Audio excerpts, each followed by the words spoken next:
Hello বন্ধুরা, আজকে মকর সংক্রান্তি, তাই পিঠে বানানো শুরু হয়ে গেছে। প্রথমেই দেখাচ্ছি, নারকেল কুড়িয়ে নিচ্ছে নারায়ণী।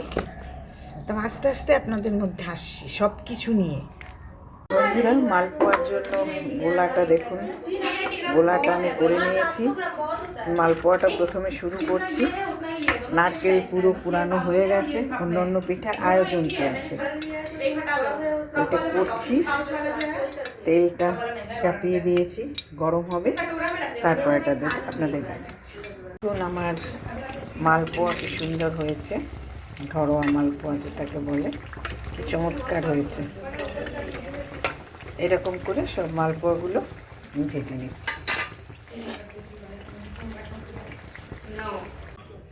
আমার পিঠে পাটিসাপটা বানানো শেষ হলো। এই জাস্ট এই একটা আছে, আর এই দেখুন এই বানানো হয়েছে, অনেকগুলো বানানো হয়েছে।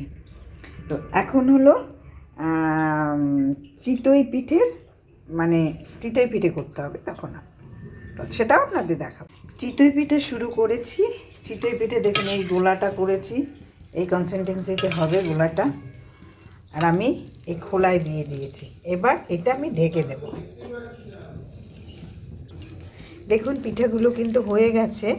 এখন আমি এটা উল্টে দিচ্ছি। কি সুন্দর হয়েছে দেখুন, দারুণ হয়েছে। এইভাবেই করতে হয়। চিতই পিঠে করতে কষ্ট, এই জন্য করা হয় না, কোনো অনুষ্ঠানে করি, এই আর কি। এটা নামাবো, এটা একটু এই পাশটা একটু সিদ্ধ হবে, সিদ্ধ হলে নামিয়ে দেব।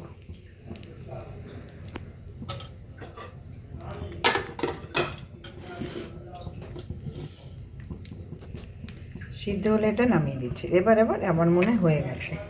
এইটা দেখুন, এইটা হয়ে গেছে, হাত দিয়ে উঠিয়ে নিচ্ছি আমি।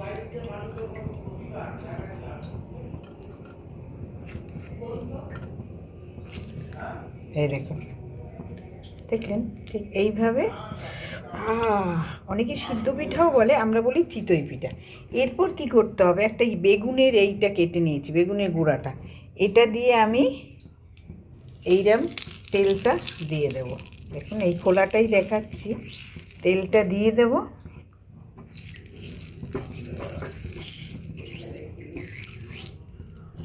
তেলটা দিয়ে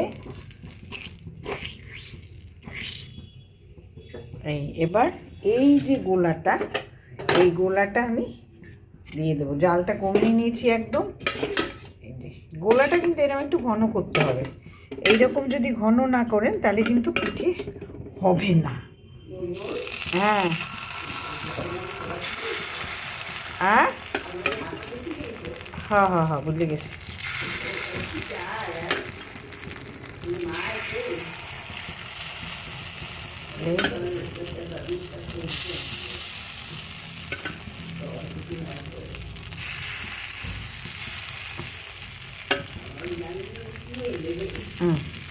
এই দিয়ে দিলাম, দিয়ে আমি ঢেকে দিলাম। এই ঢেকে দেওয়ার পর একটু পরে 1-2 মিনিট পর এটা আবার আমার তুলতে হবে। চিতই পিঠা বানানো আমার কমপ্লিট হলো। বুঝতে পারছেন কখন থেকে শুরু করেছি আমি, নারায়ণী, মা, সবাই মিলে। এখন চাপিয়েছি পায়েস। একটু পায়েস না করলে হবে না। কিন্তু পুলি পিঠাটা আজকে মিস হলো, আর একদিন করে দিতে হবে, নাহলে হবে না। পুলি পিঠে দুধ পুলি এটা করতে হবে, কিন্তু আজকে আর এতগুলো করার পর আর হয়নি। তাহলে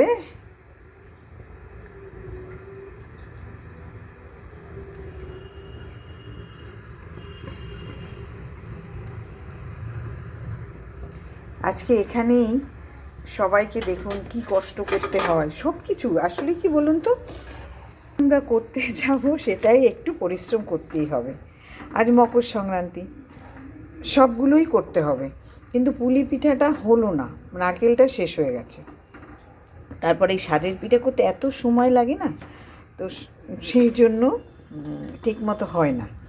তো সব এই সব পিঠেগুলো হওয়ার ফলে তো সময় আর বার করতে পারিনি। তো আজকে এই যেটুকু করলাম, আপনাদের কেমন লাগলো আমাকে কিন্তু অবশ্যই জানাবেন।